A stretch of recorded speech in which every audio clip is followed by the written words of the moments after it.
ये बिरसा मुंडा जी की धरती है,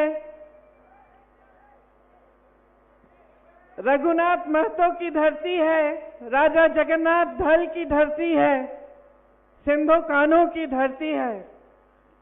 ये क्रांतिकारी नेता थे। जब हमारी आजादी की लड़ाई शुरू भी नहीं हुई थी, उससे पहले ये अंग्रेजी साम्राज्य के खिलाफ लड़े और खड़े हुए। आपको गर्व होना चाहिए कि ये आपकी धरती है, जिसने ऐसे नेताओं को पैदा किया जो सदियों पहले आपके लिए, आपके अधिकारों के लिए लड़े, इतने बड़े साम्राज्य से लड़े, और जिन्होंने रास्ता दिखाया जो बाद में महात्मा गांधी, जवाहरलाल नेहरू, सरदार पटेल, सुभाष चंद्र बोस जी जैसे स्वतंत्रता सेनानियों ने पकड़ा। तो जो आधार है हमारी आजादी का, जहां हमारी राजनीति की नींव डली, वो यही थी कि अपने अधिकारों के लिए, अपनी आजादी के लिए डट के लड़ो, अपना हक मांगो, अपनी आवाज उठाओ। वो हमारी राजनीति की नींव थी और उस नींव पर ही हमारा लोकतंत्र बना।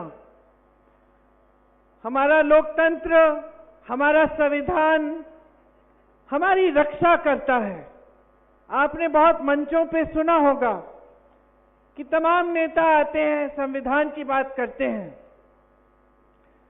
कभी आपने सोचा होगा कि ठीक है, लेकिन इस संविधान का मेरे लिए क्या मतलब है, मेरे रोजमर्रा के जीवन में इस संविधान का क्या महत्व है? तो बात यह है कि यही संविधान आपको सारे अधिकार देता है। आपको वोट का अधिकार देता है, आवाज उठाने का अधिकार देता है, आंदोलन करने का अधिकार देता है, भोजन का अधिकार देता है, शिक्षा का अधिकार देता है, आरक्षण का अधिकार देता है। आपको बचाकर रखता है और इस लोकतंत्र को बचाकर रखता है।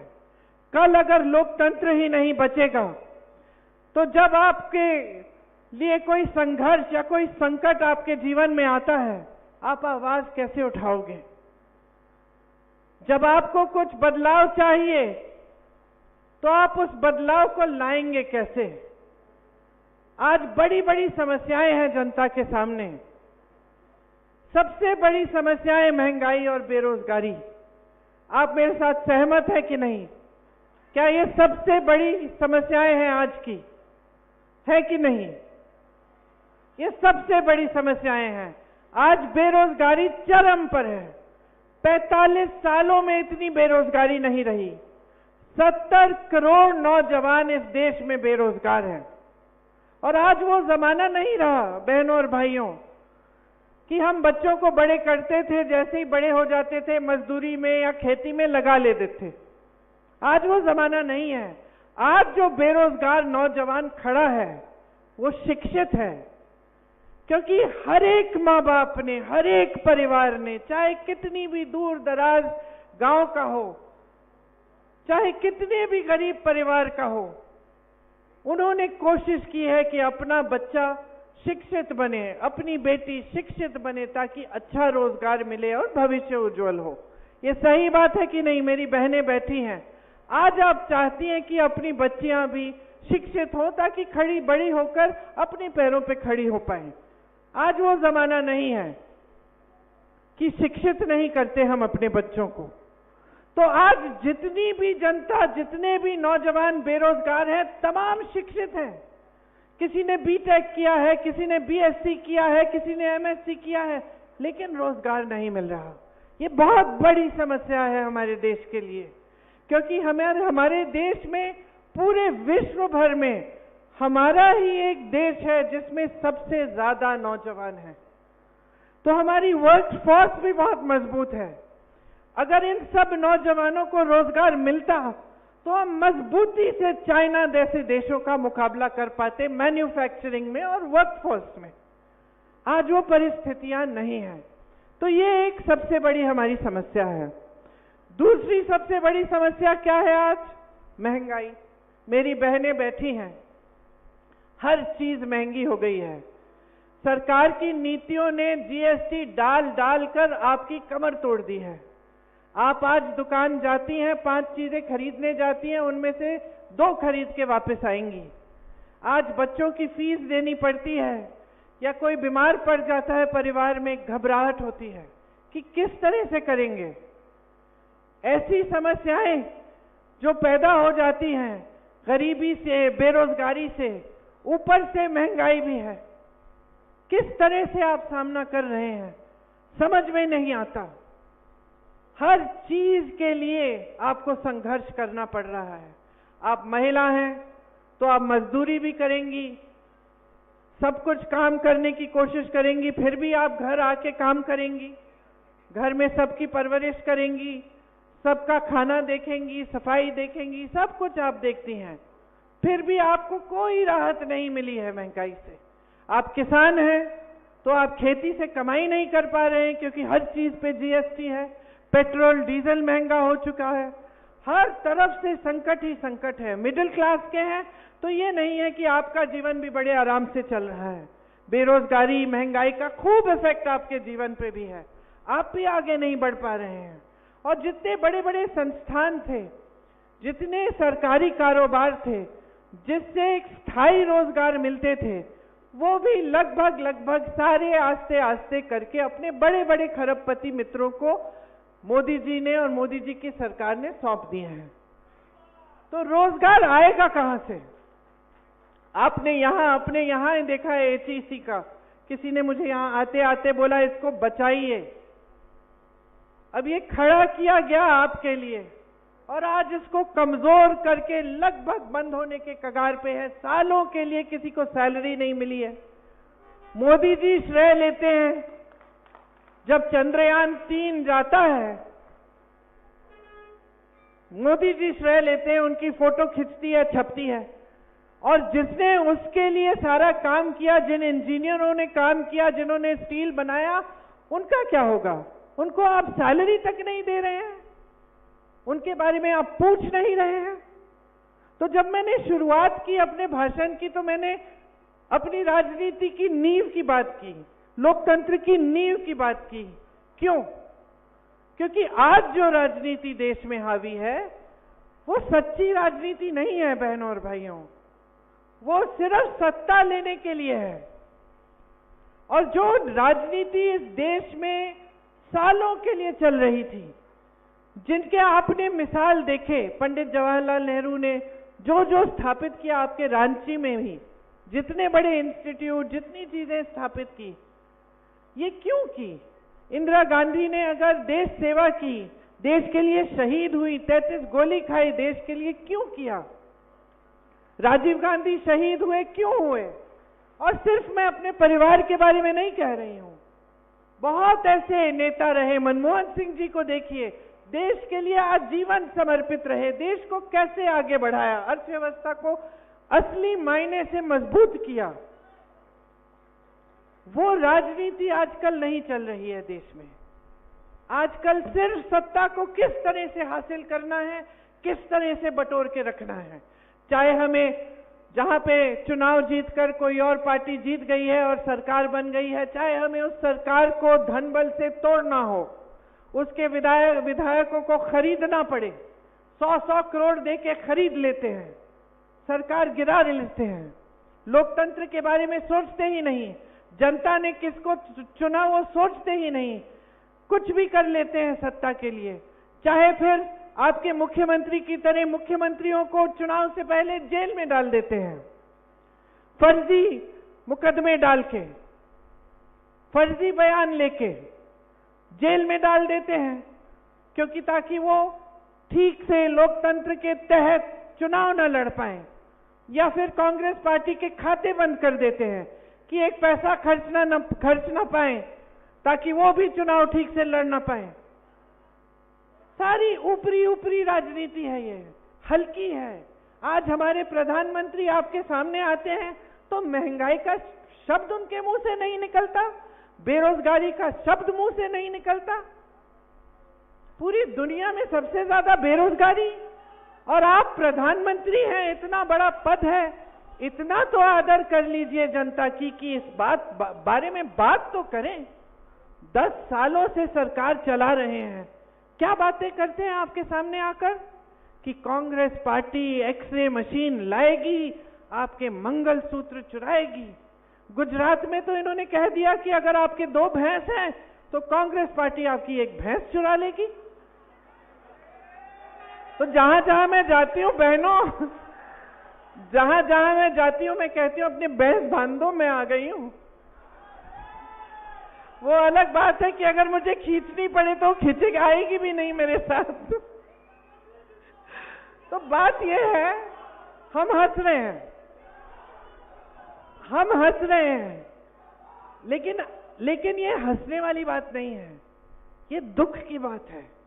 ये दुख की बात है कि आज हमारे देश के जो सबसे बड़े नेता हैं वो इतना भी आदर नहीं कर रहे हैं हमारी देश की जनता की, कि चुनाव के समय जब वोट लेने का समय है, 10 साल आपकी सरकार रही है, तो कम से कम जो जो आपने किया है विकास के लिए वो गिनवा लीजिए, जो आप करने जा रहे हैं वो बता दीजिए नौजवानों को। और जो सबसे बड़े संकट है जनता के, महंगाई, बेरोजगारी, इनके बारे में बात तो करिए। ठीक है, आपसे नहीं रुक पाया, आप नहीं कर पाए, ये सुलझा नहीं कर पाए, कम से कम बोलिए तो सही, कहिए कि मैं जानता हूं कि इतनी बेरोजगारी है कि आप मुश्किल में हैं, मैंने कोशिश की, मैं कोशिश करूंगा, इतना तो कह दीजिए। लेकिन इतना भी नहीं कहते हैं, वो भैंसों की बात कर रहे हैं, मंगलसूत्र को चुराने की बात कह रहे हैं। कभी इंटरव्यू देते हैं तो जो 10 सालों से उनकी राजनीति रही है, धर्म की राजनीति, जिस आधार पर उन्होंने हर एक भाषण दिया है और आज भी चुनाव में रोज रोज दे रहे हैं, उस पूरी राजनीति का खंडन एक इंटरव्यू में कर डालते हैं कि अगर मैं हिंदू मुसलमान की बात करता तो मैं इस देश के प्रधानमंत्री बनने के लायक नहीं होता। खुद कह रहे हैं, खुद कह रहे हैं। तो इसका मतलब क्या है बहनों और भाइयों? इसका मतलब है कि जो राजनीति आपने की जीवन भर, जो आपकी विचारधारा रही है, जिस आधार पर आप 2 चुनाव जीत कर आए हैं, उसका आपने खंडन कर दिया, उसको आपने एक इंटरव्यू में नकार दिया। तो आप उस पे ही नहीं खड़े हो पा रहे हैं तो अपने वादों पे क्या खड़े होंगे? जो आपका आधार है उस पे तो खड़े हो जाइए। राहुल गांधी जी अपने आधार पर शुरू से खड़े हैं। 4000 किलोमीटर की यात्रा पैदल कन्याकुमारी से कश्मीर तक करते हैं, मणिपुर से मुंबई तक 4000 किलोमीटर और करते हैं, क्योंकि वो अपने आधार पर खड़े हैं। वो इस देश की लोकतंत्र को मानते हैं, वो इस देश के संविधान के लिए कुछ भी कर डालेंगे इसको बचाने के लिए, और वो पहचानते हैं कि लोकतंत्र में जनता सर्वोपरि है, जनता को झूठ नहीं बोला जाता। और अगर जनता को झूठ बोलेगा कोई नेता तो लोकतंत्र उसे सबक सिखाएगा। वो समझते हैं इस बात को। और मैंने ये अपनी आधार की बात क्यों कही, यहां से क्यों शुरुआत की मैंने भाषण की, क्योंकि एक गहराई होनी चाहिए नेता में। नेता में जो पद संभालता है उसमें एक गहराई होनी चाहिए, उसमें एक श्रद्धा होनी चाहिए अपने देश के प्रति, अपनी जनता के प्रति। और वो श्रद्धा बोली में सिर्फ नहीं प्रकट होनी चाहिए, वो श्रद्धा अपने कार्यों में प्रकट होनी चाहिए। आप वादा करेंगे जनता को कि 2 करोड़ रोजगार मिल जाएंगे सबको, तो आप उस वादे पे खरे उतरिए। यही जनता की मांग है। अगर आप कहेंगे कि 15 लाख रुपए आपके खातों में डालेंगे, तो उस वादे पे खरे उतरिए। यही जनता की मांग है। जनता और कुछ नहीं चाहती। जनता चाहती है कि नेता सच्चा हो, ईमानदारी से काम करे, जनता की जो समस्याएं उसकी बात करे, उनको सुलझाए। कुछ इतना बड़ा नहीं मांग रही है जनता आपसे, लेकिन इस पर भी मोदी जी खरे नहीं उतर सकते। उनके हर वादे को देखिए, एक वादा नहीं रखा उनने। सिर्फ चुनाव आने के समय धर्म की बातें, यही मंगलसूत्र की बातें, यही भैंस चुराने वाली बातें। तो क्या है फिर हम? तो जनता क्या बेवकूफ है? आप बताइए, क्या समझते हैं ये? आप नौजवान हैं, वोट डालने जाएंगे, सुन रही हैं ध्यान से मेरी बातें। आप बताइए, आपको क्या चाहिए?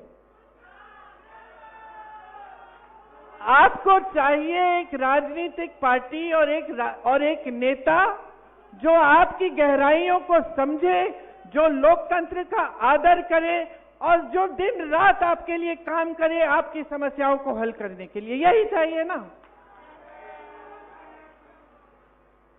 तो जब आप संकट में हैं तो कम से कम सुनवाई होनी चाहिए। यहां देश भर के किसानों ने आंदोलन किया 2 साल पहले, आप सबको याद होगा, सबने देखा टीवी पे। दिल्ली के बाहर सारे बैठे हुए थे, लाखों किसान। दिन रात उनकी यही मांग थी कि हमारी सुनवाई हो जाए। मोदी जी, जो 3 कानून आप लाए हैं हमें नहीं चाहिए, ये हमें बर्बाद कर देंगे, आपके खरबपति मित्रों को आगे बढ़ाएंगे, हमें बर्बाद कर देंगे, ये कानून नहीं चाहिए। मोदी जी क्या अपने घर से निकले उनसे बात करने के लिए? सुनवाई हुई उनकी, 600 किसान शहीद हो गए। 6 किसानों को जीप के नीचे कुचल दिया इनके मंत्री के बेटे ने। मोदी जी ने एक लफ्ज नहीं कहा, पलक नहीं झपकाई। यही है हमारे देश के प्रधानमंत्री। चुनाव आने लगा उत्तर प्रदेश का, उस समय विधानसभा का चुनाव था। चुनाव आने लगा, वोटों की बात हो गई, भैया कानून रद्द कर दो। कानून रद्द कर दिए। तो जब कानून चुनाव के लिए रद्द हो सकते थे, तो जब 600 किसान शहीद हो रहे थे, तब क्यों नहीं किए रद्द आपने? क्योंकि गहराई नहीं है। असलियत ये है बहनों और भाइयों, शायद आपको पसंद भी ना आए ये असलियत, लेकिन गहराई नहीं है इनमें। महिलाओं की बात लीजिए, महिलाओं के लिए आरक्षण की बात की इन्होंने, संसद में पास किया 33% आरक्षण महिलाओं के लिए। मोदी जी को माले लगाए गए, वो बड़े बड़े मंचों पे गए, दुनिया भर की महिलाओं को बुलाया गया कि देखिए मोदी जी ने क्या किया है। बाद में पता चलता है कि ये आरक्षण 9-10 सालों के लिए लागू ही नहीं होंगे। तो फिर क्यों किया? ये सब ड्रामा, ये सब तमाशा, ये सब नाटक किस लिए? महिलाओं पर अत्याचार होता है। हाथरस में हुआ, मैं गई थी उस लड़की के घर, उसकी चिता जलाई गई, उसके माँ बाप देख भी नहीं पाए उसे। आप सोचिए, मेरी भी बच्ची है 20 साल की, आपकी बच्चियां होंगी, कि ये परिस्थिति आ गई है कि सरकार प्रशासन मदद कर रहा है अत्याचारियों की, और एक माँ अपनी बेटी की शक्ल भी ना देख पाए चिता के जलने से पहले। उन्नाव में वही हुआ, एक लड़की को जला दिया गया। सरकार ने, प्रशासन ने किसका तरफ लिया? जिसने किया था उसके तरफ सारे खड़े थे। उस लड़की के परिवार के साथ क्या नहीं हुआ मैं क्या बताऊं आपको। मैं उसके पिताजी से मिली, उसके खेत जलाए गए थे, उसके भाइयों को पीटा गया था, उसकी भाभी को धमकाया गया था, उसकी भाभी की 9 साल बच्ची को धमकाया गया था कि तुम स्कूल जाओगी, देखना तुम्हारे साथ भी ऐसा होगा। किसी ने कुछ बोला नहीं। हमारी ओलंपिक की मेडलिस्ट ओलंपिक्स में जाकर गोल्ड मेडल लाती हैं देश के लिए, मोदी जी घर बुलाते हैं, चाय पिलाते हैं, फोटो खिंचवाते हैं, सब जगह सारी मीडिया लिखती है मोदी जी तो हैं, तो मोदी हैं तो मुमकिन है कि हमें गोल्ड मेडल मिला। जब वही लड़की सड़क पर उतरकर रोती है कि मेरे साथ अत्याचार हुआ है, आपके ही नेता ने किया है मोदी जी पूछते तक नहीं है उसे। रोकर उसने मुझे बताया कि दीदी मैं मेडलिस्ट हूं, मैंने सोचा मैं बैठ जाऊंगी तो कोई तो सुनवाई होगी। मैंने देश का गर्व, देश के लिए मैंने देश को मैंने गर्वित किया है। वो खुद सोच नहीं सकती थी कि उसकी भी सुनवाई नहीं होगी। आज उसी नेता के बेटे को टिकट दिया हुआ है, चुनाव लड़ रहा है। तो गहराई कहाँ है? गहराई कहाँ है? बातों में गहराई नहीं है, कर्मों में गहराई नहीं है। गहराई कहाँ है? और अगर गहराई नहीं है हमारी राजनीति में, अगर हमारे प्रधानमंत्री में नहीं है, तो देश कैसे चला रहे हैं? मैं बताती हूं। सारा देश बड़े बड़े खरबपतियों के लिए चल रहा है। सारा देश अडानी जी, अंबानी जी और 22 और खरबपतियों के लिए चल रहा है। देश के कोयले के खदान, देश के हवाई अड्डे, देश के बंदरगाह, देश की बिजली, देश का पावर, सारा उनके लिए। अभी जहां मैं गई थी, इस सभा से पहले अडानी जी को जमीन दी गई है, जमीन ले ली, मुआवजे नहीं दिए हैं, बिजली बन रही है खूब तेजी से। कहां जा रही है? विदेश में। उस जगह के रहने वालों के पास न बिजली मिल रही है, न रोजगार मिल रहा है, न जमीन का मुआवजा मिल रहा है, और ये बार बार बार बार होते चला जा रहा है। मोदी जी ने अगर एक काम किया है जो 70 सालों में कांग्रेस पार्टी नहीं कर पाई, वो कहते हैं ना 70 सालों में कांग्रेस ने जो किया, हमने 10 सालों में उसको किया है। कांग्रेस ने हमेशा इस देश की संपत्ति को आपके हाथों में देने का काम किया। आपको जमीन के पट्टे दिए, आपको जमीन के पट्टे दिए, आपको जल जंगल जमीन पर अधिकार दिया, जितने भोजन का अधिकार दिया। ये सब क्या है? ये सब देश की संपत्ति आपके हाथों में डालने का काम है। मोदी जी ने क्या किया? देश की सारी संपत्ति पकड़ा दी अपने बड़े बड़े खरबपति मित्रों को। 16 लाख करोड़ रुपए इन्होंने कर्ज माफ किए हैं। किसके?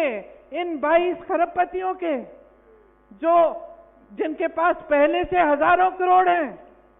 इनके पास पहले से हजारों लाखों करोड़ हैं। ये कर्ज किस लिए लेते हैं? ये कर्ज इसलिए लेते हैं कि इनकी बेटी की शादी है। ये कर्ज इसलिए लेते हैं क्योंकि जमीन पे नुकसान हो गया है और आगे पता नहीं कि अगली रोटी कैसे खिलाएंगे अपने बच्चों को। ये कर्ज इसलिए लेते हैं क्योंकि कर्ज नहीं लिया तो बेटे की एमएससी बीएससी नहीं होगी, पास नहीं होगा, फीस भरनी है, ट्यूशन भरना है। ये कर्ज इसलिए लेते हैं ताकि इनके हजारों करोड़ कुछ और हजारों करोड़ बढ़ जाएं। और हमारी सरकार इनके 16 लाख करोड़ रुपए माफ करती है। ठीक है, करना है, इंडस्ट्री को बढ़ाना है, करो जो करना है, लेकिन फिर जब किसान को कर्ज माफी की बात होती है तो फिर किसान का भी कर्ज माफ करो, गरीब का भी कर्ज माफ करो, फिर नौजवानों को रोजगार दो, नौजवानों को पैरों पे खड़े होने के लिए कोई स्कीम दो। 16 लाख करोड़ रुपए आपने उन्हें पकड़ा दिए।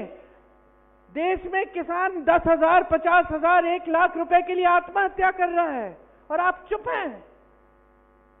सरकारी कर्मचारी, ये सारे पुलिस वाले खड़े हैं, इनके पेंशन की बात होती है, आप कहते हैं पैसे नहीं है।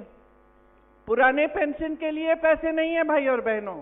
16 लाख करोड़ रुपए खरबपतियों के लिए हैं, पुराने पेंशन के लिए पैसे नहीं है इनके पास। किसानों के कर्ज माफ करने के लिए पैसे नहीं है इनके पास। नौजवानों को आत्मनिर्भर बनाने के लिए पैसे नहीं है इनके पास।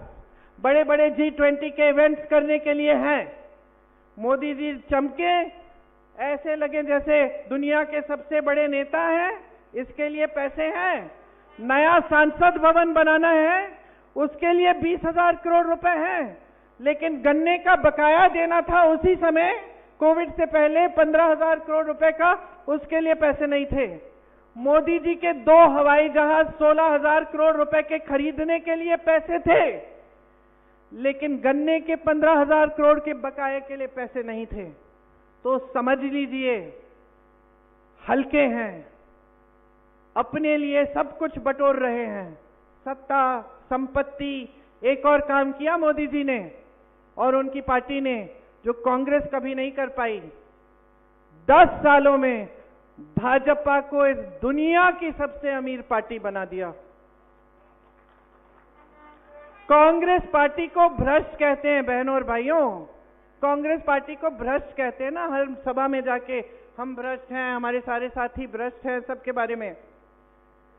हम अगर इतने भ्रष्ट थे, 55 साल तो हम सत्ता में रहे, 70 सालों से देश आजाद है, जिसमें से 55 साल कांग्रेस सत्ता में रही। तो इन 55 सालों में कांग्रेस दुनिया की सबसे अमीर पार्टी बन नहीं पाई, न किसी ने प्रयास किया इसे बनाने का, और 10 सालों में आपने बना डाली।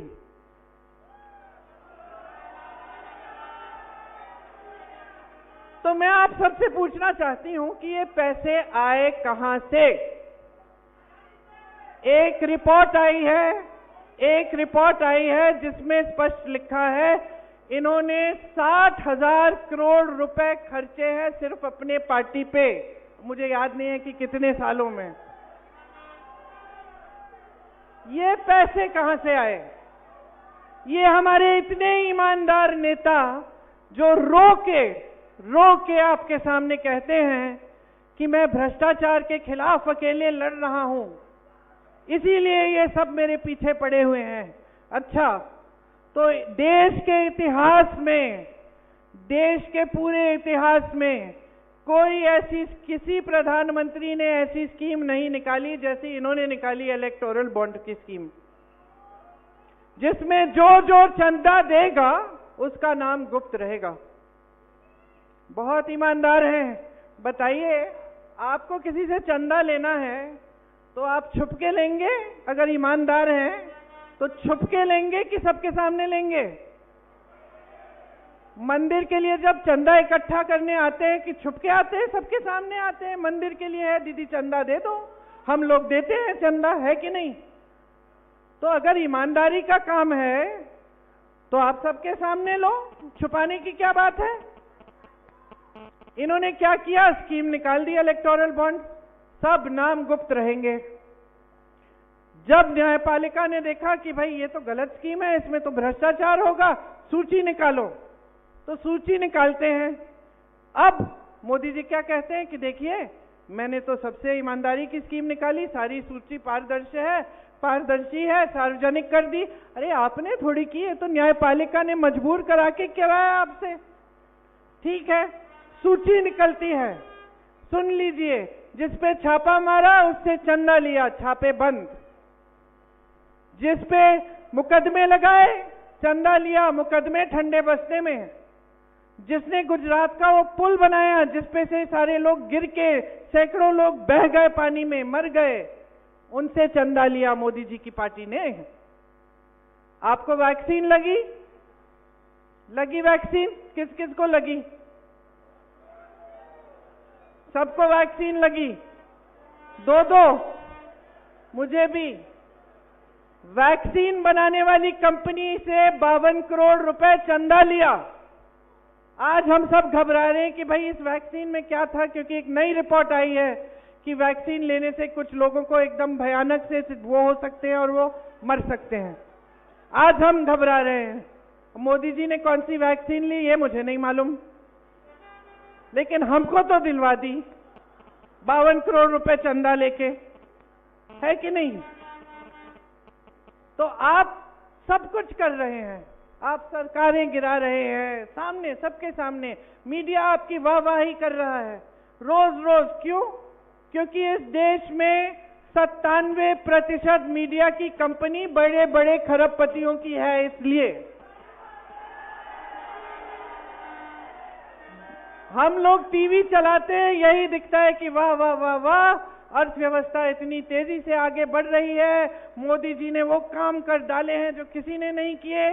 हाईवे शुरू किए कांग्रेस पार्टी ने, उद्घाटन कर रहे मोदी जी, उस पे मोदी जी का नाम।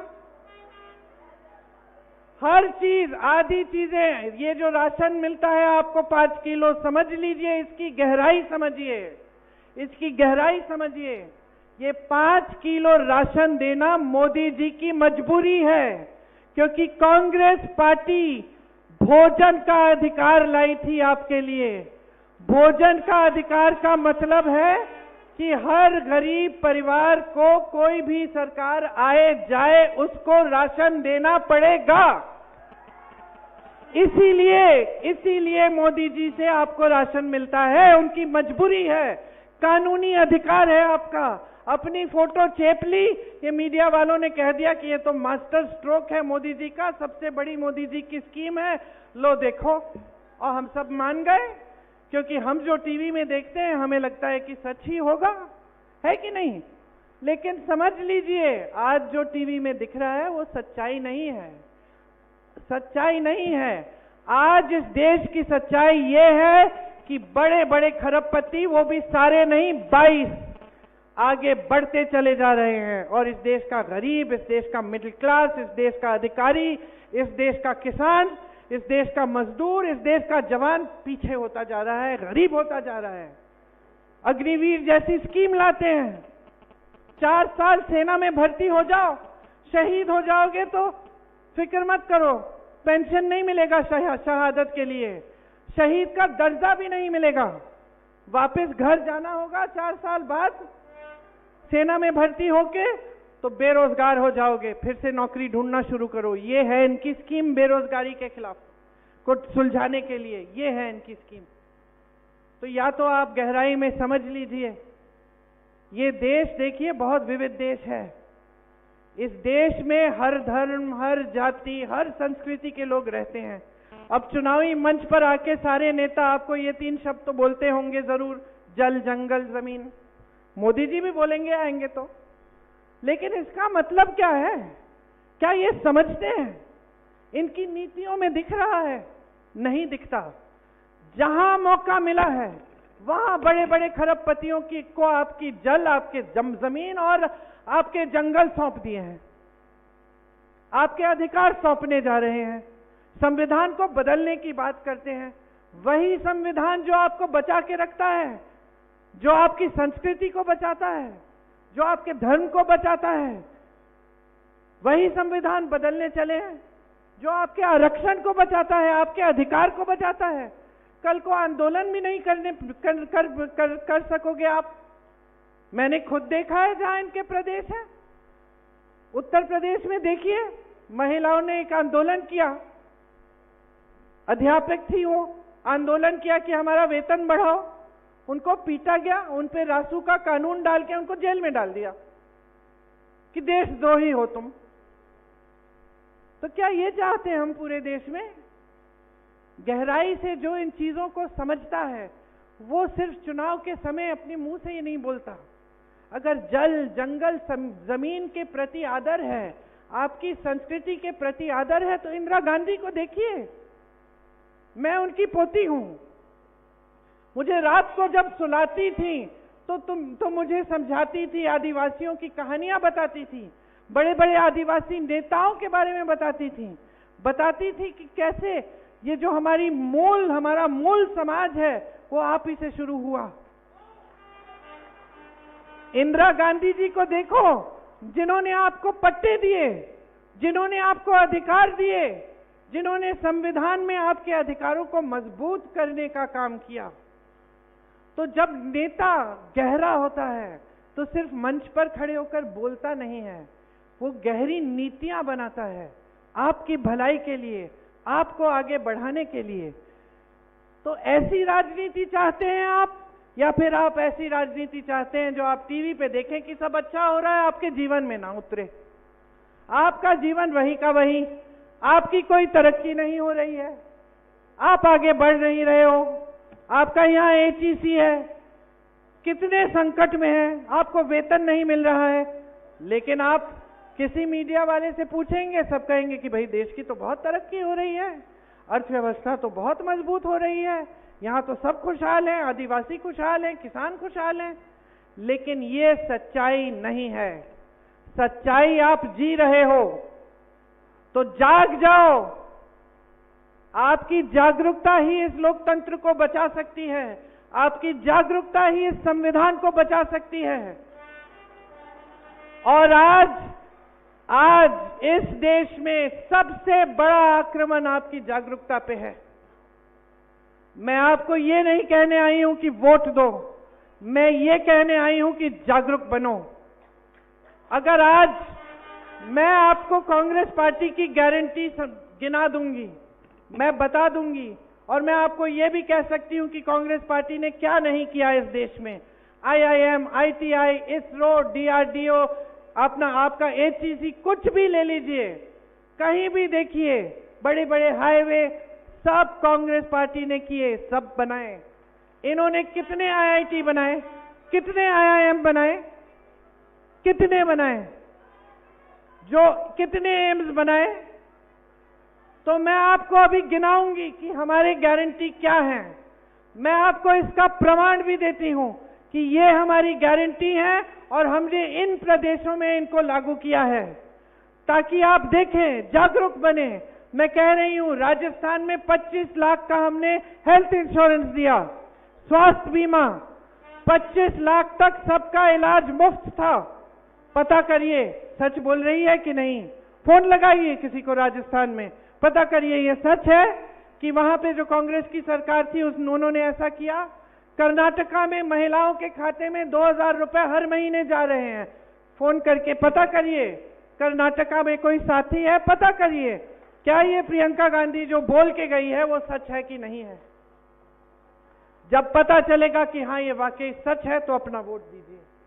हमारी गारंटी ये है, सुन लीजिए।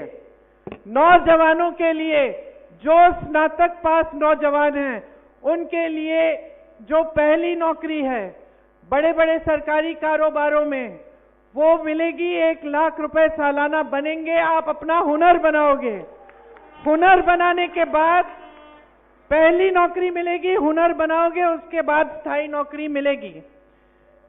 तो ये जो पहले साल की जो सालाना 1 लाख रुपए आप बनाओगे, उस पहली नौकरी का वो गारंटी है। दूसरा, आपकी आप जो लोन लेते हैं शिक्षा के लिए, सारे शिक्षा के लोन माफ करेंगे। पेपर लीक होते हैं, परेशान हैं आप इस समस्या से। पेपर लीक के लिए हम सख्त से सख्त कानून लाएंगे, ताकि कोई भी इसमें घोटाला करने की कोशिश करे या पेपर लीक करे, उस पर सख्त कार्रवाई होगी। मोदी जी के देश में, मोदी जी के भारत में 30 लाख पद खाली हैं आज, उनकी सरकार ने रखे हैं। आप बेरोजगार हो, पद खाली पड़ा है आपके लिए, लेकिन दिया नहीं है आपको। यह है मोदी जी का विकास। हम कह रहे हैं कि ये 30 लाख पद हम भरेंगे जैसे ही हमारी सरकार बनेगी। किसानों के लिए हम कह रहे हैं कि जितने भी खेती के सामान हैं उन पे GST हटा देंगे, ताकि वो सस्ते हो जाएं। आपका कानूनी अधिकार बनेगा कि आपको न्यूनतम समर्थन मूल्य मिलना ही पड़ेगा। जैसे भोजन के अधिकार में आपको मिलता है, उस तरह से किसानों के लिए न्यूनतम समर्थन मूल्य आपका कानूनी अधिकार बनेगा। आपके कर्ज माफी के लिए एक स्थायी आयोग बनेगा, ताकि जब जब आप संकट में हैं, कर्ज के लिए आपको मदद चाहिए, आप उस आयोग में जाके ले पाएंगे। बहनों, आपके लिए हर गरीब परिवार की सबसे बड़ी महिला के खाते में 8,500 रुपए हर महीने सरकार डालेगी। 1 लाख रुपए सालाना हर गरीब परिवार में सरकार दिलवाएगी। जो आशा बहुएं हैं, जो आंगनवाड़ी की बहनें हैं, मिड डे मील की बहनें हैं, आपके लिए जो आपके मानदेय हैं वो दुगने किए जाएंगे। सारे सरकारी पद जो हैं उनमें 50% महिलाओं को दिए जाएंगे। पहले के आरक्षणों के तहत हम आरक्षण का कैप हटा देंगे और हम जाति जनगणना करेंगे देश में, सिर्फ ये जानने के लिए कि कौन कितने लोग हैं और किस तरह से की सुविधाएं, किसकी जरूरतें हैं। आज मजदूरों का शोषण होता है। कोई भी ठेकेदार आपको कितनी भी मजदूरी दे दे, कोई पूछने वाला नहीं है। हम कानून बनाएंगे, 400 रुपए प्रतिदिन से कम मजदूरी कोई नहीं दे पाएगा। हम गांव में मनरेगा लाए थे, गांव में हमने ये 100 दिन का पक्का रोजगार हमने तय किया था, कानून बनाया था। इसी तरह से हम शहर में भी यही कानून लाएंगे, शहरी मनरेगा बनाएंगे और गांव के मनरेगा को मजबूत करेंगे। आप देख सकते हैं कि जहां जहां हमारी प्रदेश की सरकार है, वहां वहां हम काम करके आज के दिन भी दिखा रहे हैं। जैसे मैंने कहा, कर्नाटका, तेलंगाना में महिलाओं के खातों में आज भी पैसे मिल रहे हैं। मैंने कहा राजस्थान में 25 लाख की हेल्थ इंश्योरेंस मतलब स्वास्थ्य बीमा हम दे रहे थे। तो हम प्रमाण दे रहे हैं कि हम काम कर रहे हैं। देखिए, तभी अपना वोट डालिए। हम आपके लिए, इस देश के लिए एक ऐसी राजनीति वापस लाना चाहते हैं जो आपके प्रति जवाबदेह हो। तानाशाही से किसी का भला नहीं होता। आपको कल आंदोलन करना है, आवाज उठानी है, सवाल उठाना है, वो स्वतंत्रता आपको लोकतंत्र और संविधान ने दी है। हम बिल्कुल किसी को नहीं रोकेंगे, कभी नहीं रोका है कांग्रेस पार्टी ने। आपने हमेशा जो भी आपके विचार हैं उनको व्यक्त किया, जो भी आपको मांगना था आपने मांगा खुल के। यही संविधान की खासियत है। नहीं तो आज हमारे देश में और जो आसपास के देश हैं उनमें फर्क क्या होता।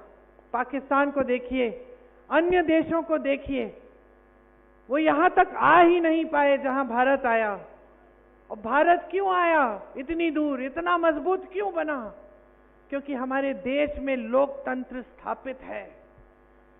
क्योंकि इस देश में हर धर्म के, हर जाति के, हर संस्कृति के, हर अलग अलग भाषाओं बोलने वाले लोग खुशी से रहते हैं। अगर हमारा लोकतंत्र नहीं होता, यहां तानाशाही होती, तो हम भी उनकी तरह बहुत पहले खत्म हो जाते, कमजोर हो जाते। आज यही हमारे देश की खासियत है और यही हमारे देश की सबसे बड़ी शक्ति है। आप हो तो आप जागरूक बनिए, अपनी शक्ति को समझिए। ये जो वोट देने जा रहे हैं, इंडिया गठबंधन को दीजिए। हम सब इकट्ठे क्यों लड़ रहे हैं? हम इकट्ठे इसलिए लड़ रहे हैं क्योंकि हमें दिख रहा है कि हमारा लोकतंत्र, हमारा संविधान खतरे में है।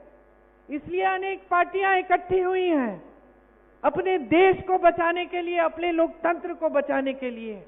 तो आप भी जागरूक हो जाइए, इंडिया गठबंधन को जिताइए, कांग्रेस पार्टी के प्रत्याशी को जिताइए,